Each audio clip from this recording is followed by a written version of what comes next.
My fiancée took the waiter's number in front of me, so I left her an empty apartment the next morning. Hi, I'm Victor, 28, software engineer, and the night my fiancée took a waiter's number in front of me and told me I wasn't her husband or owner was the night she accidentally resigned from my life, and my paycheck.it didn't start as a disaster. It started like any other Friday where you're too tired to argue. Camilla wanted to go out to this downtown bar she'd been obsessed with on Instagram. Dark lighting, loud music, overpriced cocktails, that kind of place. I wasn't in the mood. The week had been brutal. Late commits, last-minute bug fixes, 2 stand-ups that could be emails. But Camilla did the thing where she smiles like she's already decided for both of us. Come on, Vic, it'll be fun. We never go out anymore. You're always working. So I said yes. Not because I felt like it, but because that's what I did a lot in that relationship. Said yes and hoped it would pay off later when we got there. She was dressed like the main character. Tight dress, heels, makeup on point. I was in jeans and a t-shirt, looking like the guy who carried the bags. Not a fiancé. We sat near the bar. At first, it was normal. Small talk about work, series, random stuff. I tried to relax. Told myself I was being paranoid about how weird she'd been the last few months. The late girls' nights, the phone flipped face down. The "I'll pay you back" that never came. Then the bartender showed up. Leo, that was his name. Tall, gym-built. Looked like he'd been printed from an influencer template. Camilla's energy changed instantly. The way she laughed got louder. Her shoulders angled toward him. Eyes locked on his face like I wasn't even there. 1 joke, 2 jokes, 3 rounds of drinks. Every time he passed, she turned into a more animated version of herself. I sat there watching the scene like background scenery, just the guy who'd pay the bill at the end. I tried to brush it off. I tried to tell myself I was overreacting. Then she did it in front of me. With zero shame, she leaned over the bar and said, "Write your number here." Leo. He smiled, grabbed the receipt, scribbled his number, and slid it back to her like they were in some cheap romance movie. I stared at her. "What are you doing?" She turned to me with that superior little smirk she picked up lately and said, very calmly, "You're not my husband or my owner." Then she went back to flirting like I was a stranger who'd accidentally sat at her table. She wasn't just the number. It was everything behind it. 4 years together. Living in an apartment where I paid 70% of the rent, plus electricity, internet, and half the time her credit card emergencies.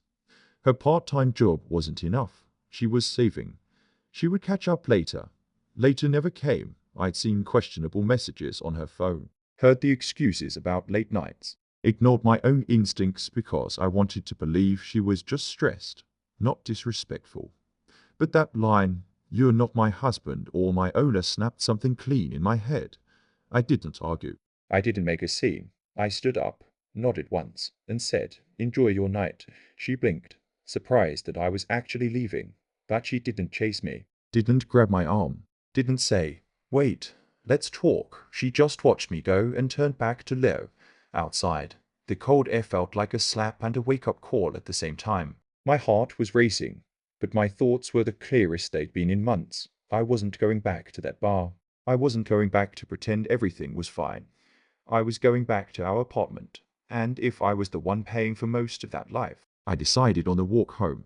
Then I was taking my life and my things back with me. By the time I reached the apartment, I already had a plan forming. Not rage, not revenge, just a kind of cold, efficient clarity. I unlocked a door and stepped into the place I'd paid to build. The sofa, the TV, the coffee maker, the desk all mine. The silence inside was heavy, but not unfamiliar. Camilla had made this apartment feel like a showroom, full of things, empty of warmth. I sat down for a moment and stared at the framed photo of us on the shelf. Hawaii. 2 years ago.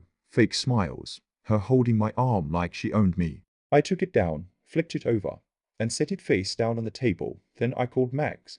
Max has been my best friend since college. He's the type who says, "Tell me where and when," before you even finish your sentence. When I told him what had happened, there was a pause, then his dry laugh. She asked for the waiter's number. Right in front of me. "Bro, we're cleaning the place out tonight." He arrived in less than an hour in a borrowed truck. No questions. Just work gloves and that green he wears when he's about to make chaos look methodical.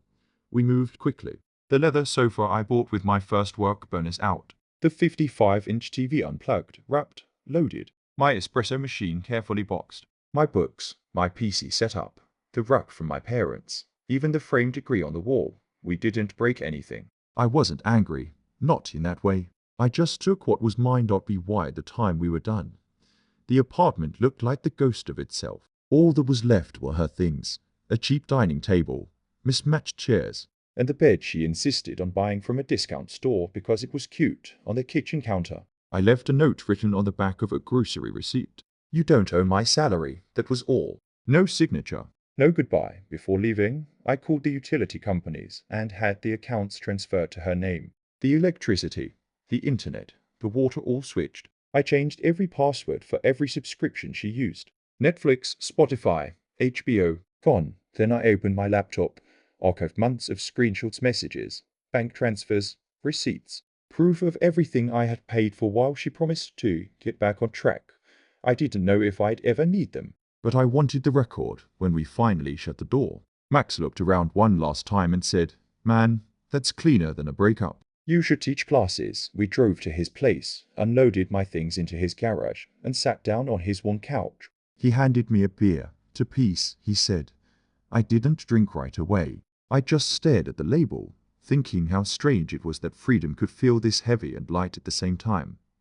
Camilla would come home later. Maybe with that bartender's number burning in her phone, and find a hollow shell of an apartment, and for the first time in a long time. I wouldn't be there to explain, to apologize, or to fix anything. She must have found the note around midnight, because my phone started vibrating nonstop a few hours later. At first, just messages. "Where are you? What happened?" Then, "You can't just leave like this." Then the escalation. "You're immature, selfish." After everything I've done for you, after everything she'd done for me. That line almost made me laugh. By the time morning came, she'd called 12 times and sent enough texts to fill a short novel. I didn't answer a single one. Max saw my phone lighting up on his kitchen counter and grinned. She's in panic mode. Good. Don't text back. Don't give her an audience. He was right. With Camilla, silence was louder than any argument. Around noon, she moved her performance to social media.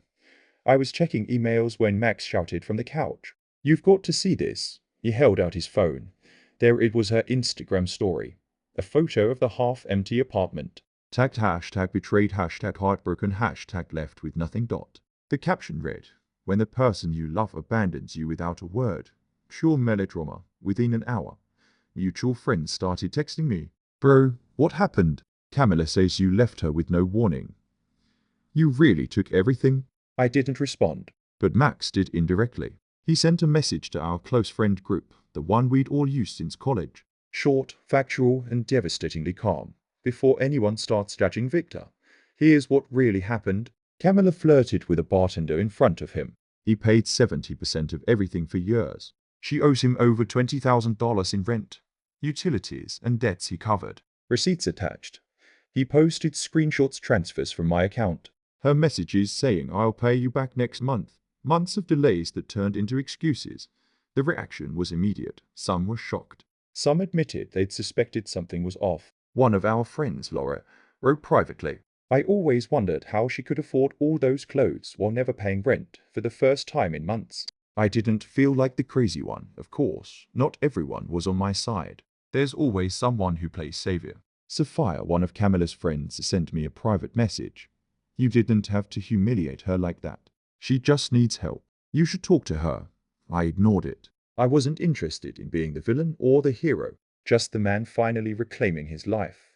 Later that evening, Camilla posted another picture, this time of her staring out the window with the caption, "Sometimes the ones you trust most are the ones who hurt you the worst." The comments poured in. "You're so strong, Cammy. He'll regret it.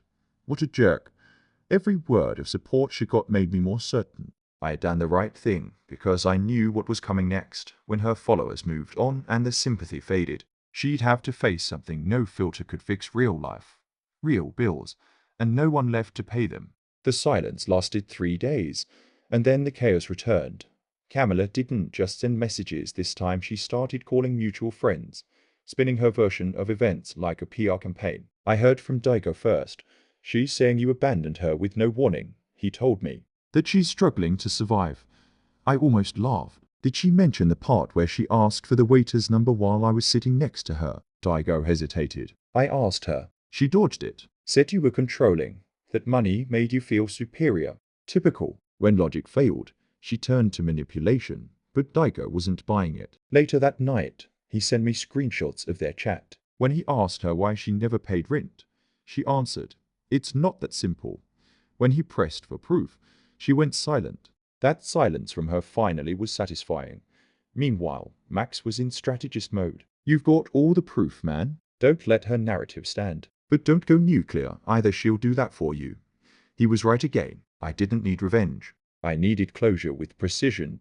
So I spent that night at his kitchen table, laptop open, documenting everything properly, an organized spreadsheet of rent payments, utilities, transfers, and dates. I attached the bank receipts and screenshots, all cross-labeled. It came to a total of 22,000. When I looked at that number, I felt two things at once, disbelief and relief. Disbelief that I'd let someone drain that much from me under the label of love. Relief that now I had proof, mathematical, irrefutable proof, that I wasn't crazy or cruel. Max's cousin, who was a lawyer, looked it over and said simply, "Promissory note." She acknowledges the debt, signs it, and pays you over time. No lawsuit, just a signature that says she can't rewrite history later. I like the sound of that. But before I could even bring it up, Camilla tried her next move. She emailed me. The subject line, "Please, let's talk." The message was long classic Camilla. Full of emotional filler.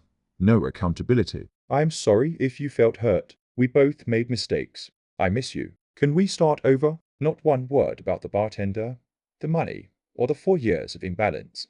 Max read it over my shoulder and nearly choked on his coffee. If apologies were currency, she'd still be broke.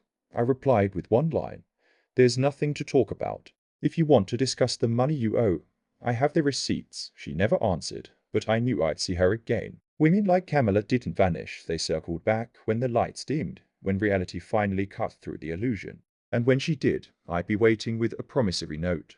Not a heart. 2 weeks passed before she resurfaced. I'd already moved out of Max's place by then, got myself a small apartment near work. Nothing fancy, but it was quiet, mine, and didn't smell like betrayal. The night I finished unpacking, Max dropped by with beer and pizza. "This is the first time I've seen you breathe," he said, stretching out on my new sofa. You don't realize how tense you've been until you're finally done carrying someone else's weight. He was right. The apartment wasn't much a single bedroom, a wobbly table, white walls, but I felt lighter. I even bought a plant, half expecting it to die, but it didn't. Maybe that was a good omen. Then, out of nowhere, a message appeared from an unknown number. "Victor, it's Camilla. Please, I need to see you." "It's important." I stared at it for a while, debating. Max said, "Don't go." It's bait. He was probably right. But something about her wording felt different this time. There was no dramatics, no guilt trip, just a quiet please. I wrote back. "For what?" She replied within seconds. "I'm in trouble. I don't know who else to turn to." I agreed to meet her the next day, but on my terms. A public place, early evening, open space. No nostalgia, no privacy she could twist into a scene. When I walked into the coffee shop, she was already there, sitting in a corner far from the windows. For a second, I almost didn't recognize her. Gone was the polished version of Camilla, the hair, the lipstick, the carefully curated confidence. She looked drained, Hair tied back, grey t-shirt, no makeup, the kind of exhaustion that sleep doesn't fix. She didn't even pretend to smile. "Victor, I'm drowning." She explained everything in a low, trembling voice. The bills, the rent, the credit card that she'd been hiding, the fact that her family refused to help because she'd borrowed from them before and never paid back. "I thought I could handle it after you left," she said, voice cracking. But everything spiraled. I owe 25,000 now. I'm late on rent, and the landlord's threatening to evict me. Her eyes glistened, but I wasn't sure if it was regret or strategy. I kept my tone even. "You said I wasn't your owner, that you didn't owe me anything. Now you want me to fix what you broke?" She shook her head quickly. "No, I need time. I messed up." Please, Victor, that was the thing. She wasn't wrong about messing up. But she was still avoiding accountability. So I reached into my bag and pulled out a folder. You don't owe me time, Camilla." "You owe me this." Inside was the promissory note. A clean list of every expense she'd skipped, Every bill I covered, every transfer she promised to repay. Total, 22. Oh. Her eyes widened. You're suing me? No, I said. You're going to sign this. You'll pay $50 a month. Not because I need the money, but because you need the reminder. She looked at the paper for a long time. Then, slowly, she signed it. Her hands were shaking when she slid it back. I placed one last thing on the table. The receipt for the engagement ring I'd sold weeks earlier. I got $72 for it, I said. Used it for a trip to Japan. You should travel sometime. Helps you see things clearly. She didn't say a word, just stared at the receipt like it was a gravestone. I stood up, paid for my coffee, and left without looking back. Max nearly fell off his chair laughing when I told him. You ended it with a travel flex. That's art, man, but for me, it wasn't about winning. It was about closing the book. Camilla made her first $50 payment 2 weeks later. I deposited it into a separate account labeled lesson fund. Not for her, for me. Life got quiet after that, peaceful in a way I hadn't realized I'd missed. No constant tension, no passive-aggressive sighs, no balancing emotional debt alongside financial ones. Just silence, work, and coffee the way I liked it, strong, bitter, and uninterrupted. I rebuilt slowly. Work first. I took on an internal project that pushed me into a lead developer role. Extra hours, heavier load. But the difference was clear. This time, every effort built something that was mine. Then came the personal side. I furnished my apartment one piece at a time. A solid desk, a new monitor, a second-hand bookshelf for my programming manuals. That space became mine the way the old one never truly had. Max dropped by often, still acting like a mix between a friend and a commentator. You know, he said one night, opening my fridge like it was his, you look 10 years younger now, that you're not bleeding out money for someone else's dreams. I smiled. His peace is cheaper than love, but he wasn't entirely wrong. I'd spent 4 years walking on eggshells, trying to prove loyalty to someone who valued control over partnership. When that ended, I didn't lose stability, I gained it. Around that time, I met Anna. She worked in another department, data analytics. We started chatting about code, then movies, then food. She was funny, straightforward, no performance. When we went out, she reached for the check automatically. That small gesture hit me harder than I expected. I didn't argue. I just let her split it. We saw each other again, slowly, consistently, without drama. Meanwhile, the payments from Camilla kept arriving, $50 every month like clockwork, a digital echo of the past. I never responded, never reminded her, never acknowledged receipt. Each transfer was its own quiet confession. Laura, one of our mutual friends, kept me updated without meaning to. Camilla moved in with a friend. She told me over lunch one day. She's trying to do social media stuff again, but it's not working. She's different now. Quieter, different, maybe. But the truth was simple. I wasn't angry anymore. Just then, that night, I opened the lesson fund account and stared at the growing balance, tiny, insignificant amount stacking slowly, absurdly symbolic. $50 at a time. I was being repaid for all the years I'd undervalued myself, not financially. Personally, that was worth more than anything she could ever transfer. Months rolled by, and life settled into something that felt like recovery disguised as routine. I'd wake up early, brew my coffee, watch the city come alive through my window. Work, gym, coding, side projects, it was all predictable. But predictability was exactly what I needed. Camilla's name barely crossed my mind anymore. The payments came automatically, digital ghosts of a life I no longer live. No contact, no trauma, just quiet numbers. One evening, while I was reorganizing my desk, a message came from Laura again. Thought you should know Camilla's moving out of that apartment. Couldn't keep up. She's renting a single room now. She says she's focusing on herself. I stared at the message longer than I expected to. Not out of curiosity, but out of confirmation. It was the natural end of a story that had been rotting for years before it collapsed. The irony wasn't lost on me. The same woman who once said I wasn't her owner had now learned what it meant to own nothing. No apartment, no audience, no shield. Just consequences. Still, I didn't feel triumph, only distance. She'd gotten her lesson, and I had gotten mine. People who drain you never stop until you cut the line. Anna came over that weekend with takeout and a half-broken potted plant she said needed debugging. We ate on the floor, laptops open, trading playlists and quiet jokes. She wasn't trying to fix me or test me.